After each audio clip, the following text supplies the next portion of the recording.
और दिल्ली से इस वक्त की बड़ी खबर आपको बता रहे हैं। उमर खालिद और शर्जील इमाम को जमानत नहीं मिली है। दिल्ली दंगा केस में सुप्रीम कोर्ट से जमानत नहीं मिली है, याचिका खारिज कर दी गई है। ये बड़ी खबर आपको बता रहे हैं। उमर और शर्जील को जमानत नहीं, ये सुप्रीम कोर्ट की तरफ से कहा गया है। उमर और शर्जील की जमानत याचिका खारिज की गई है। जहां यूएपीए के तहत केस चलता रहेगा, सुप्रीम कोर्ट ने कहा है। बाकी 5 आरोपियों को सुप्रीम कोर्ट से जमानत, 7 में से 5 आरोपियों को सुप्रीम कोर्ट से बेल। तो ये बड़ी खबर आपको बता रहे हैं। 2 आरोपियों को जमानत नहीं मिली है, याचिका खारिज कर दी गई है।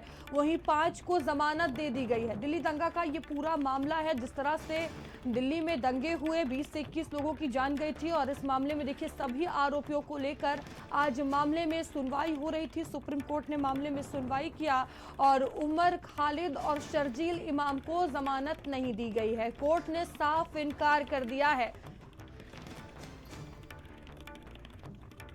तो उमर और शर्जील को जमानत नहीं, ये सुप्रीम कोर्ट की तरफ से कहा गया है। उमर और शर्जील को जमानत याचिका जो है वो खारिज कर दी गई है। यूएपीए के तहत केस चलता रहेगा, ये सुप्रीम कोर्ट ने कहा है। बाकी 5 आरोपियों को सुप्रीम कोर्ट से जमानत दे दी गई है। तो ये कुल 7 आरोपी थे, जिनमें से 5 आरोपियों को सुप्रीम कोर्ट से बेल मिल गई है और 2 आरोपियों को बेल नहीं दी गई है। सुप्रीम कोर्ट ने जमानत से साफ इनकार कर दिया है।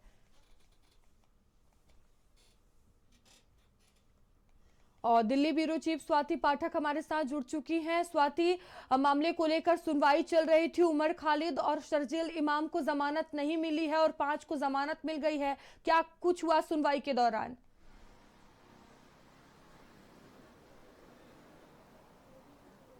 देखिए, कुल मिलाकर 7 आरोपी थे, जिसमें से 5 को सुप्रीम कोर्ट से जमानत मिली है और 2 यानी उमर खालिद और शर्जील इमाम को सुप्रीम कोर्ट से झटका लगा है और सुप्रीम कोर्ट ने जमानत देने से इनकार कर दिया है। क्योंकि दिल्ली पुलिस की ओर से जो सबूतें रखी गई थी, चाहे हम ऑडियो क्लिप की बात करें या तमाम जो चीज़ें एकजुट की गई थी दिल्ली पुलिस की ओर से, उसको कोर्ट के अंदर रखा गया था। ऑडियो भी इससे पहले सुनाया गया था और यही वजह है कि सुप्रीम कोर्ट ने जमानत देने से इनकार कर दिया, क्योंकि गंभीर मामला है उमर खालिद पर, शर्जील इमाम पर। और इसीलिए सुप्रीम कोर्ट ने यह फैसला किया कि ये जो 2 आरोपी है, उमर खालिद और शर्जील इमाम, इनको जमानत नहीं दिया जाएगा, क्योंकि गंभीर धाराएं हैं इनके ऊपर और गंभीर मामला। दिल्ली पुलिस की ओर से जो कोर्ट में कही गई कि तमाम जो साजिशें रची गई, व्हाट्सएप ग्रुप का जिक्र कोर्ट में दिल्ली पुलिस की ओर से किया गया है। तो यानी 2020 में जो दिल्ली में दंगा हुआ और तमाम चीजों को दिल्ली पुलिस ने कोर्ट में रखा कि कहीं ना कहीं व्हाट्सएप ग्रुप के जरिए या अन्य चीजों के जरिए जो है पूरी तरह से साजिश रची गई और यही वजह है कि दिल्ली में दंगा हुआ। उसके बाद से अगर हम देखें 2020 के बाद से, तो लगातार उमर खालिद हो, शर्जील इमाम हो या अन्य आरोपी हो, वो जेल में बंद है। और दिल्ली हाईकोर्ट से भी झटका लगा था, क्योंकि जिस तरह से दिल्ली पुलिस ने सबूत एकजुट किए हैं और तमाम जो सबूत है वो इनके खिलाफ है, जिस तरह से भाषण दिए गए, विवादित बयान दिया गया और देश को बांटने का काम किया गया, ये तमाम चीजें जो है वो निकल कर सामने आई थी। और यही वजह है कि सुप्रीम कोर्ट में जब लंबी बहस चली, लंबी सुनवाई चली, उसके बाद सुप्रीम कोर्ट ने जो है इनको राहत देने से इनकार कर दिया, इनको जमानत देने से इनकार कर दिया। और गंभीर मामला शर्जील इमाम पर बिल्कुल, है। आपको रोकना चाहेंगे Swati. One more year to examine all protected secret witnesses, and even if they can't do that, these 2, Umar Khalid and Sharjeel Imam, can reapply for bail after 1 year.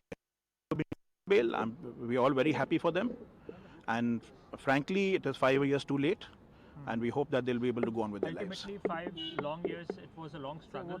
How it went for all of you all before the courthouse, and in fact, as these 5 have been granted bail, how much big relief it is for you all? It is absolutely a relief. Custody is dehumanizing at the best of times, and these are all young people. Some were students when they were arrested, some were going to start a job, and now we hope that they will be able to go on with their lives. So it's a massive relief for them and their families. So what are the conditions that have been imposed by the court? We do not know. में जो उम्मीद थी कि इनको bell मिलेगी, आज कई लोग इससे नाखुश होंगे, क्योंकि जो संविधान की आस्था है वो फ्रीडम में है और लिबर्टी में है। इतना लंबे अरसे के बाद बेल ना मिलना, इससे एक एक चिंता का वातावरण तो पैदा होता है। अपराध तो अभी साबित नहीं हुआ और सुप्रीम कोर्ट के कई ऐसे फैसले हैं जिसमें कहा गया है कि जब एक आदमी बिना कन्विक्शन के लंबे अरसे से जेल में है उसकी रिहाई बेल पर होनी चाहिए। ये भी सुप्रीम कोर्ट के फैसले हैं। तो अब क्या देखकर सुप्रीम कोर्ट ने फैसला किया है, ये तो इस पर तो टिप्पणी तभी हो सकती है जब पूरे जजमेंट का अध्ययन हो, जिस पर कुछ समय लगेगा। तो बाकी 5 आरोपियों को रिहा कर दिया गया, उन्हें जमानत मिली है। ये बड़ी खबर आपको बता रहे हैं और दिल्ली से स्वाति लगातार हमारे साथ जुड़ी हुई हैं। स्वाति, जो आरोपियों की तरफ से याचिका दाखिल की गई थी उनमें क्या कुछ दलीलें दी गई थी?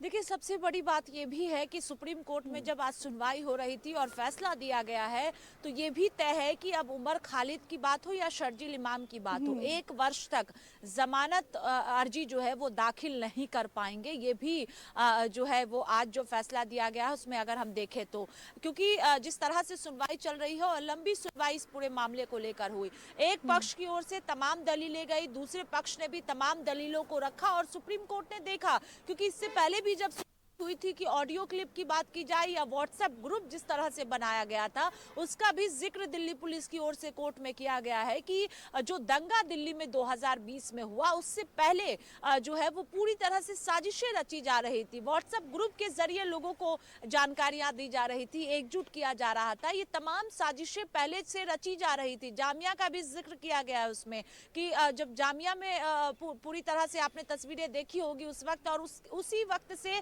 ये साजिश 2020 को रची जा रही, 2020 को लेकर रची जा रही थी कि किस तरह से दिल्ली में दंगा कराया जाए। और यही वजह है कि दिल्ली पुलिस की ओर से एक एक सबूत जो है वो कोर्ट में रखा गया, चाहे ऑडियो क्लिप हो या तमाम जो सबूत एकजुट किया गया था। इसी वजह से इससे पहले दिल्ली हाई कोर्ट से भी झटका लगा था और यही वजह है कि जब सुप्रीम कोर्ट में लंबी बहस चली है, लंबी सुनवाई चली है, उसके बाद सुप्रीम कोर्ट ने उमर खालिद और शर्जील इमाम को जमानत देने से इनकार कर दिया। इसके अलावा जो अन्य 5 आरोपी है उनको जमानत मिल गई है और जो उमर खालिद का पक्ष है वो लगातार कह रहा है कि अन्याय नहीं मिला है, लेकिन ये बड़ा फैसला सुप्रीम कोर्ट का है शर्जील इमाम को लेकर, उमर खालिद को लेकर, और झटका सुप्रीम कोर्ट से लगा है, राहत नहीं मिली है।